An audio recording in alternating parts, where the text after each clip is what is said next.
Bonjour, bienvenue sur la chaîne de Théo et compagnie. Bonjour Monira. Bonjour Théo. Bonjour tout le monde. Bonjour Stéphanie. Bonjour tout le monde. Oui, ben aujourd'hui je suis là, pas pour être interviewée, mais pour co-interviewer notre chère Stéphanie qu'on a envie de chérir. Oui, qu'on a envie de chérir. Oui. Et quel thème on a choisi ensemble de Alors parler aujourd'hui aujourd'hui, on va aborder le thème de la solitude. de la solitude. Stéphanie, tu as parlé de 3 points tout à l'heure. De la solitude. De la solitude. Oui. Eh ben, moi je m'en rappelle. Ah, dis-moi. Alors, le premier point, c'est la solitude quand elle nous est imposée. Le deuxième point. C'est Stéphanie qui l'avait dit tout à l'heure. Oui, c'est ce Le qu'elle a deuxième, dit. tu te rappelles? Oui. Et tu avais dit, tu fais avec. Oui, ben oui, on est obligé. Et le Oui. troisième, tu avais dit, Quand on a pas de choix, on est obligé. Qu'on peut apprendre à vivre avec. Et Ouais. apprendre à vivre avec. et après tu disais, après tu te rends compte Qu'on peut pas vivre sans. qu'on peut pas vivre sans et qu'on peut plus s'en passer. Ouais, Donc pour résumer, il y a 3 points. Le premier point, c'est quand elle nous est imposée. Et elle va nous en parler un peu plus, Stéphanie. Le deuxième point, c'est on fait avec, parce qu'on n'a pas le choix. Et le troisième point, c'est dépasser tout ça et pour ne que plus, ça devienne une force. pour que ça devienne une force. C'est-à-dire ne plus en avoir peur, afin qu'elle puisse devenir une force. Voilà. Et est-ce que tu pourrais nous raconter un petit peu comment cette solitude t'a été imposée? Moi, elle a été imposée par la vie, parce qu'à l'âge de 26 ans, je me suis retrouvée célibataire alors que je vivais en couple depuis 5 ans. Et j'ai dû réapprendre à vivre toute seule pour moi-même.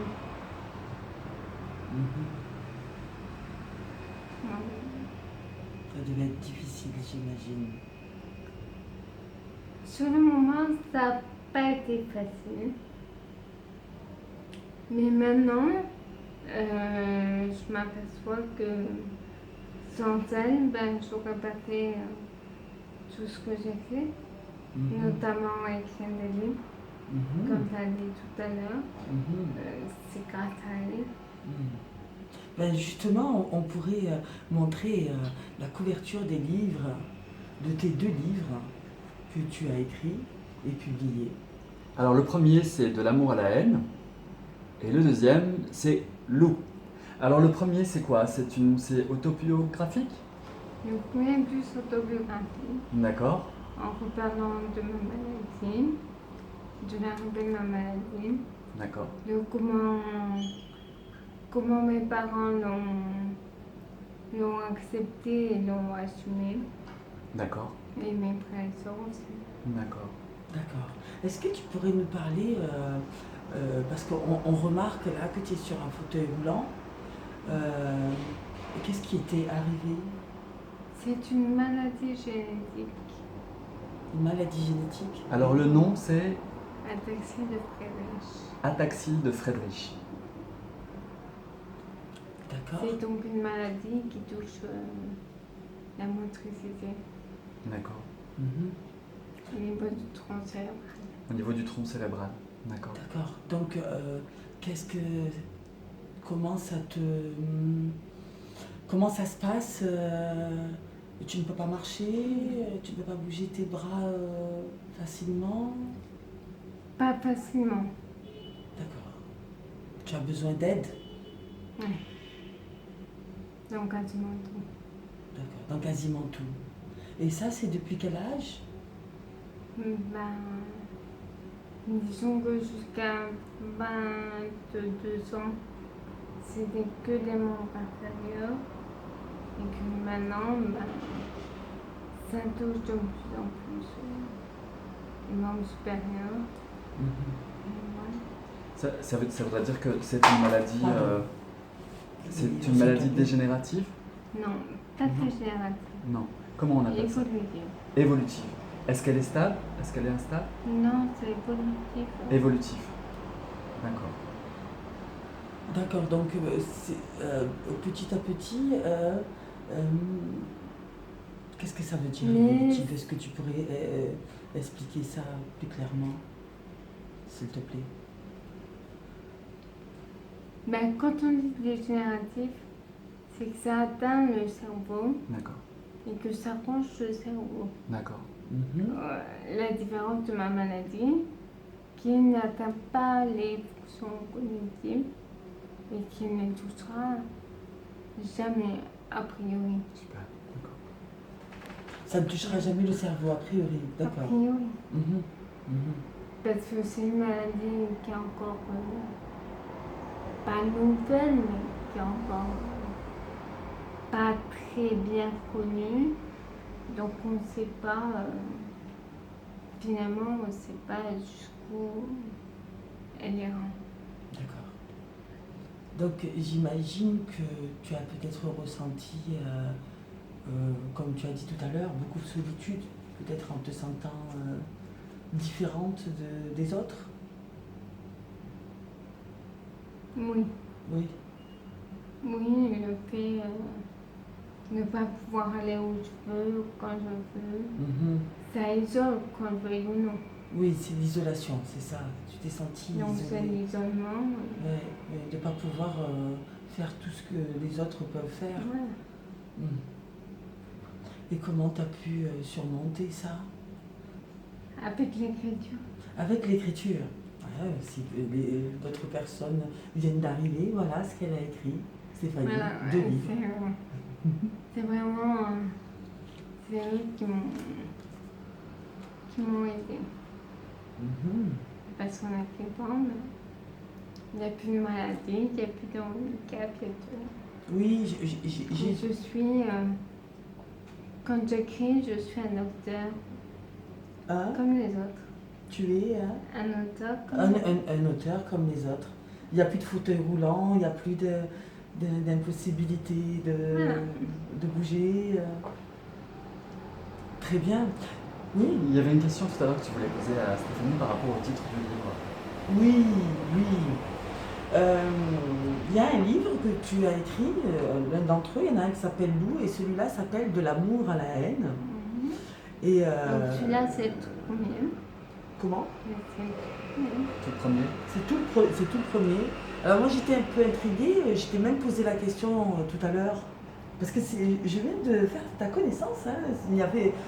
Ça ne fait qu'1 heure que je connais Stéphanie. C'est un grand honneur. Voilà, et quand j'ai lu le titre sur la couverture, De l'amour à la haine, je me suis dit, dans ma tête, je me suis dit, c'est pas plutôt de la haine à l'amour. Et puis je t'ai même posé la question, c'est de l'amour à la haine pour retrouver l'amour. Et non, tu m'as dit non, c'est de l'amour à la haine. Est-ce que tu peux nous expliquer ce choix de titre, s'il te plaît? De l'amour à la haine.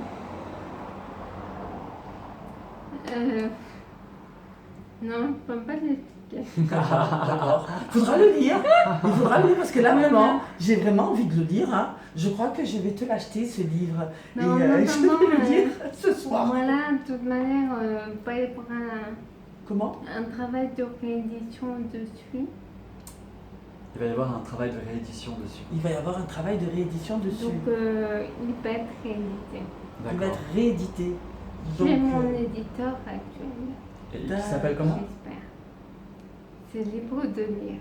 Libre de lire, d'accord. L'édition s'appelle Libre de lire. mhm. Très bien. Et aussi, est-ce que tu peux nous parler de ton parcours estudiantin?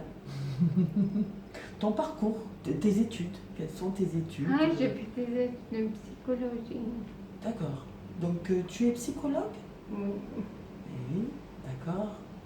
Donc, j'imagine que ça a dû beaucoup t'apporter. Ça m'a beaucoup apporté et ça a été très dur en même temps. Mhm. Parce que je suis tombée sur des locaux qui n'étaient pas toujours adaptés. Mhm. Adapté à ton fauteuil roulant. Voilà, des gens pas toujours coopératif. Tu parles des Alors, profs? Non, c'était pas tant au niveau des profs. C'était surtout administrativement qu'il n'y avait pas de suivi. Donc il n'a pas de question. Que tu te battes, il a fallu que tu te battes. Comme tout le temps, comme partout. Mais quand tu dis il a fallu se battre pourquoi? Parce que normalement il y a une loi qui conserve les notes des personnes handicapées. Qui conserve les notes des personnes handicapées? Sur notes. Ouais, Et moi, il ne voulait pas le faire. d'accord. Pour quelle Parce raison? que ça demandait du temps, D'accord. je pense. Mais Là, il fallait que je réclame à chaque fois. d'accord. Donc en fait, ça mettait un frein dans ton parcours, c'est ça? Ouais. D'accord. Et le fait d'avoir rencontré cette difficulté-là, ça a été quoi toi, ta réaction? Oh, ça m'a donné encore plus la rage La rage. d'aller jusqu'au bout. D'accord, c'était comme un défi pour toi, un challenge. Ouais. Il y a des barrières, il faut que je les Voilà, saute et voilà. que j'avance. Exactement. Ouais. D'accord. Ça a été un peu ton leitmotiv dans ta vie, on dirait. Mes études de psycho. Oui. C'est-à-dire d'avancer, d'aller de l'avant. Tu avais aussi, tout à l'heure, tu parlais d'un message dans les coulisses. Avant de venir ici, on a parlé, on a discuté, et puis on s'est dit, tiens, si tu avais un message à donner à nos semblables, à ceux qui Ah oui, on se écoutent, disait le cadeau de Stéphanie. Le cadeau de Stéphanie. Quel serait le cadeau de Moi, Stéphanie? mon message, ce serait ne pas avoir peur de la solitude, qu'elle touche tout le monde et qu'il faut l'apprendre, l'apprivoiser et en faire une force. Et en faire une force. C'est très beau ça. Et du coup, tu dis maintenant, tu peux plus t'en passer. Ah non, moi, je m'en passe. D'accord. Qu'est-ce qu'elle t'apporte cette solitude? Qu'est-ce que ça m'apporte? Bah, moi, j'ai mon temps, ma vie est comme ça et je veux pas la changer. Donc tu as ton temps, ta vie est comme ça et tu ne voudrais pas la changer, ta vie. Tu veux dire que c'était un vrai choix finalement? Voilà. C'était un vrai choix d'être seul. Moi, là, maintenant, Je trouve que c'est un magnifique message. En plus, on avait parlé précédemment, toi particulièrement, avec Fouzia. Oui. Ta dernière vidéo, c'était sur la dépendance affective, comment vaincre cette dépendance affective. Et là, on a aujourd'hui Stéphanie qui nous parle de cette solitude, d'apprivoiser cette solitude et de l'embrasser et d'en sortir quelque chose de bon. plus fort. Bien sûr, tu disais, bien sûr. Mais un truc plus fort. Et ça nous rend plus fort. Et ça nous rend plus fort. Ça lutte. Et je trouve que c'est... voilà, je pense que ce qui nous fait peur quand on est seul, c'est de se dire mince alors, qu'est-ce que je vais faire avec mon temps quoi. J'ai besoin de l'autre pour combler mon temps, pour me sentir aimé. Alors que là, tu vois, t'es passé par un moment très difficile de rupture dont tu as parlé tout à l'heure. Ça a été dur. Ça a été dur. Oui. Ouais. Et puis, t'as fait avec. Je suis plus forte. Et puis là, tu te rends compte que Voilà. ça t'a rendu encore plus forte que ce que t'étais avant.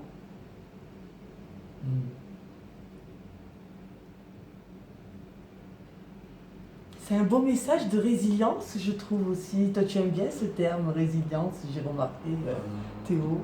Écoute, je sais pas, je sais pas si j'aime bien ce mot. L'idée de résilience, c'est de toujours trouver la force, c'est ça, hein, Oui. pour répondre aux difficultés. Mais par rapport au thème de la solitude, moi ce que j'ai aimé, c'est que finalement, oui, comme tu disais, au départ, c'est quelque chose qui est un peu subi, qui est imposé, et puis finalement, ça devient un vrai choix. Un vrai choix, finalement, je sais pas, Pour soi-même. pour soi-même, oui. Et moi, je sais qu'effectivement, avant, je souffrais de la solitude. Mais moi, je sais qu'aujourd'hui, j'en souffre pas. C'est vraiment j'ai choix. besoin de cet Un espace besoin, vital, voilà. oui. Et même de cet espace vital pour me ressourcer, pour reprendre mon énergie.